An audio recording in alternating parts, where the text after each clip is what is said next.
මොහොතකට ඇස් දෙක පියාගෙන කල්පනා කරන්න. තව අවුරුදු 5කින් ඔබ ඉන්න ඕන කොතනද? ඔබ අද කරන දේවල් ඒ තැනට යන්න උදව් වෙනවද? ගොඩක් කට්ටිය මැසිවිලි නගනවා.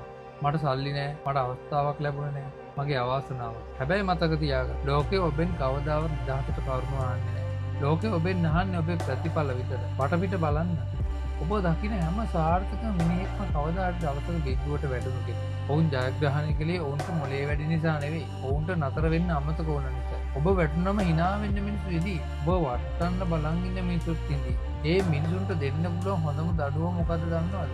ඔබේ සාර්ථකත්වය. ඔබ කවදාවත් කරන්නේ නෑ කියලා ඔවුන් හිතපු දේ කරලා පෙන්නන්නේ. පහසු මාර්ගවල ගිහින් කවුරුත් ඉතිහාසගත වෙලා ඔබට රිදෙනවා නම්, ඔබට මහන්සි නම් ඒ කියන්නේ ඔබ හරි පාරේ යනවා කියන එක. දියමන්තියක් හැදෙන්නේ අධික පීඩනයක.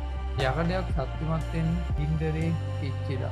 ඔබත් පීඩනීය විඳින්න. ඔබත් පිච්චෙන්න. ඒ හැම වේදනාවක්ම ඔබේ හෙට දවසේ ශක්තිය විදියට පාවිච්චි කරන්න. ඔබේ උපත සාමාන්‍ය එකක් වෙන්න පුළුවන්. හැබැයි ඔබේ මරණය ඉතිහාසයක් තවත් බලාගෙන ඉන්න එපා. තව එක් අවස්ථාවක් වෙනකල් කවුරු හරි කරනකල් මග බලන්න එපා. ඔබේ ජීවිතයේ වීරයා ඔබමයි. අද අමාරුවෙන් හරි එක පියවරක් ඉස්සරහට තියන්න. අද රැට ඔබ නිදාගන්න යන්න ඕනේ මම මගේ උපරිම කළා කියන සතුට හිතේ තියාගෙන. හෙට උදේට හැරෙන්න ඕන මුර්ගෙක් වගේ. තමන්ගේ ඉලක්කය දඩයම් කරන තියෙන පිපාසය මතක තියාගන්න. සිංහයෙක් බය නැත්තේ ඌට හැම සතෙක්ම මරන්න පුළුවන් නිසා නෙවෙයි. තමන්ට ඕනම සතෙක් එක්ක සටන් කරන්න පුළුවන් කියන විශ්වාසය ඌට තියෙන නිසා. අන්න ඒ විශ්වාසය ඇති කරගන්න. අද ඔබේ දවසයි මේ ඔබේ වාරය.